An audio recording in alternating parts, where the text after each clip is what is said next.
Right in the back pages of Bread Every Day is my recipe for a Christmas Stollen, and that's what we're going to make today.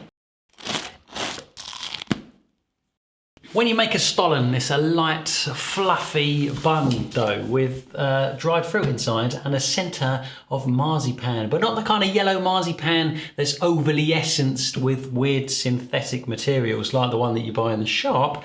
A marzipan that you make out of almonds, sugar, and the white part of the egg white. It is a true joy, and we'll talk more about that along the way, I'm sure. The first thing you need to do is soak your dried fruit. We've got sultanas, apricots, dried cranberries here. So get ahead of the game and soak these the night before. Just top up a little bowl with water, not quite over the top, because most of it then you'll end up tipping down the sink, along with, in my mind, some of the flavour. After that dry fruit is soaked overnight, just look at how much moisture is sucked up. It's grown considerably. This helps keep it wicked juicy inside of your Stollen. And also, I always find that dry fruit kind of sucks moisture out of bread dough over time, and this will stop it from happening. Tip it out into a sieve and then onto a tray lined with kitchen roll. Pat it dry. I know we've just made it wet and now we're making it dry, but it's wet on the inside that counts. What's on the inside that counts. Slipperiness on the outside will just make it tricky to incorporate into the dough later on. Add to the tray your peel and set that aside when you're ready later. Next up, dough in your bowl. You're gonna put 1 medium egg and 1 egg yolk, keeping that white for that marzipan that we spoke about. 100 grams of warm milk. Then pop your yeast in. Here I've got 7 grams of fast action dry yeast, the fine powdery kind. You can just put it straight in the flour, you can put it straight in the liquid. I put it straight in the liquid. Whisk it all up nicely till the yeast is softened before adding your strong white bread flour, 250 grams, 4 grams of salt, 40 grams of caster sugar, and 4 grams, that's 2 teaspoons, of mixed spice. Mixed spice, by the way, is something that we have here in England, Toodle Pip Cheerio, and it's made out of a blend of cinnamon, coriander seeds, dill seeds, ginger, cloves, and nutmeg. It smells like Christmas. And if you haven't got it where you are, make something up. You can use stuff like cinnamon, cloves, ground star anise, all those kind of Christmas mulled wine flavours that you love so much. Use your dough scraper to mix your dough all together, and as it comes together, add in your butter. Poke it in with your fingertips and mix it in your dough with your scraper again. Then tip your dough out onto your clean work surface and knead it with 0 flour for 10 minutes. That is correct. 0 flour for 10 minutes. When you start, it's going to look like this. A great big mess that sticks to everything and everyone in sight. As you carry on, it's going to get better if, and only if, you knead it gently. Instead of pushing down into the table and getting all your fingers involved, use the heel of your hand, knead it up, push it across the table and bring it back. After the first minute or two, it should start to come together, and with long actions up and down the table, it will stay as one in 10 minutes time, be a nice, smooth, lovely dough. When you're done, cover your dough and let it rest for about 5 minutes because it makes incorporating the fruit part easier. This footage, as you may expect, has come from the Home Bakers Club, where the Stollen is one of the Christmas recipes this year in December's drop. If you want to do it with me, longer than this, like properly, like we're hanging out together in your kitchen on video, in real time. That means knead along with me, shape along with me, everything along with me. If you think you benefit from that kind of learning, instead of this YouTube quick fire pow pow pow, have a look at the club. I'll link it underneath. Next, dust your work surface lightly with flour. Flour's acceptable now. Okay, we're shaping. We're no longer kneading. It's acceptable. Use a rolling pin to roll it out into a 30 centimetre wide-ish circle. Sprinkle over half of your fruit mixture, nice and evenly, and poke it into the dough. Pat it down so it kind of sticks, I suppose. Then fold in thirds. Bottom third of your dough circle up and the top third of your dough circle down, and press the dough with your fingertips to spread it into a nice rectangle. Sprinkle the other half of your fruit on the top. Pat this down as well to stick, push it down, kind of spreading that rectangle a little bit, and then roll it up into a sausage so that there's a little bit of fruit everywhere. That's what we're trying to do here. We're trying to get a little bit of fruit everywhere. We don't want great Auntie Margaret to have nothing in her slice, and Uncle Pete to have all the fruit at Christmas time, do we?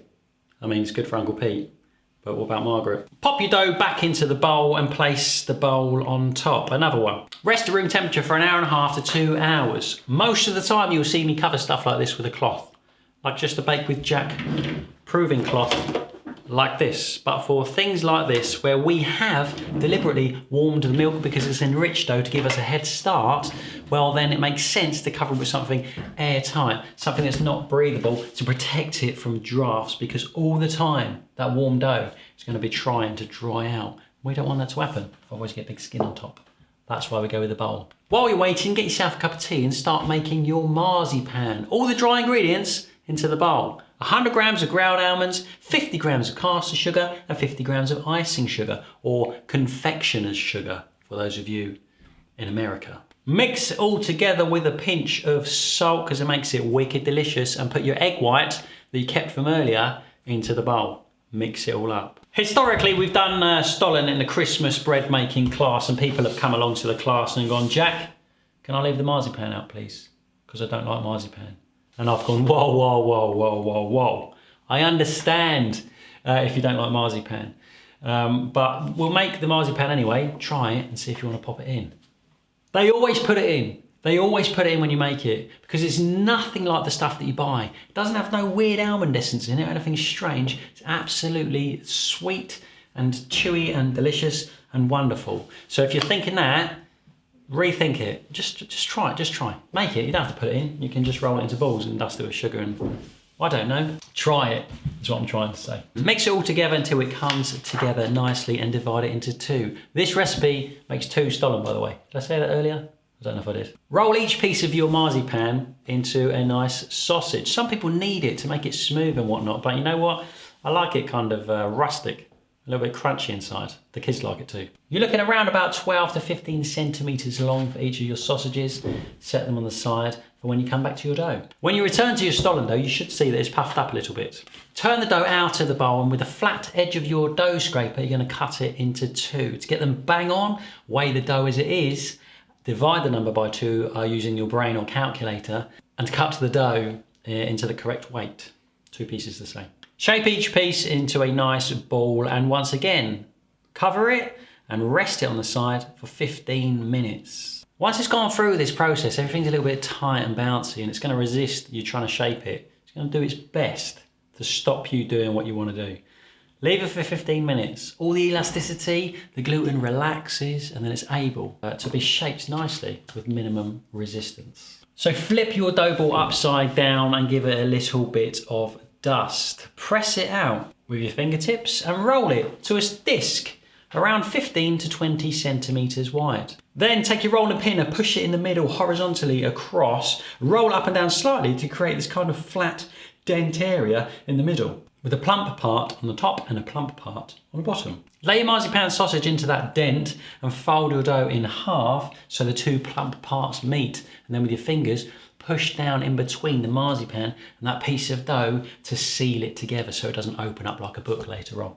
Do exactly the same with the second one, and then put them together on a baking tray with loads of space in between because they're going to puff up. Cover your Stollen with a cloth or dust some cling film if you're worried about drafts, and rest it for 1 to 1.5 hours. Remember, half of the thing that you've made is marzipan, so that bit's not going to grow as much. The other side, the kind of plump side, that's the part that will puff up. That's what you're looking at. The other bit is full of marzipan, so don't expect that bit to rise up too much. Bake it in a preheated oven, 180 degrees C, that fan that is, or 400 degrees Fahrenheit or gas mark 6 for those of you living in the olden days.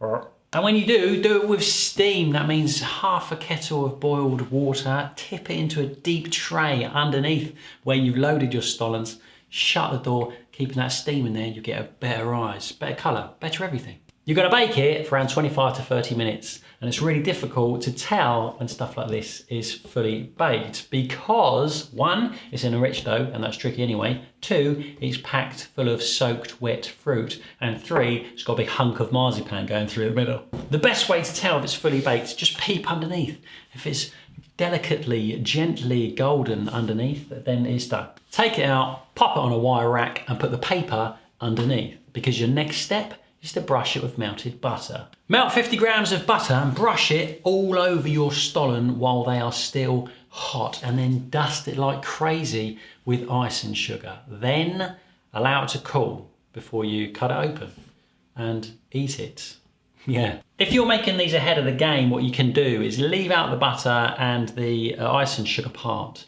Put it in a Ziploc bag when it's completely cool and stash it in your freezer. Then you can take it out at Christmas time, whatever your plans are, leave it on the kitchen side overnight to defrost. Put it in the oven for like 10 minutes on the same temperature that you baked it out. Bring it out, brush it up with butter, sprinkle the ice and sugar, and it'll be just like you made it. Homemade Stollen is wicked delicious. I hope you enjoy making it. And again, if you want to make it with me in real time, in a more thorough way and less kind of YouTubey way, you can do it at the Home Bakers Club. It's at bakewithjack.co.uk. Homemade Stollen is a completely different thing to what it is when you buy it. And it's one of those things that's well worth giving a go. So do. Merry Christmas. Enjoy this, and I'll see you again very soon. Bye-bye. Where's my clicker?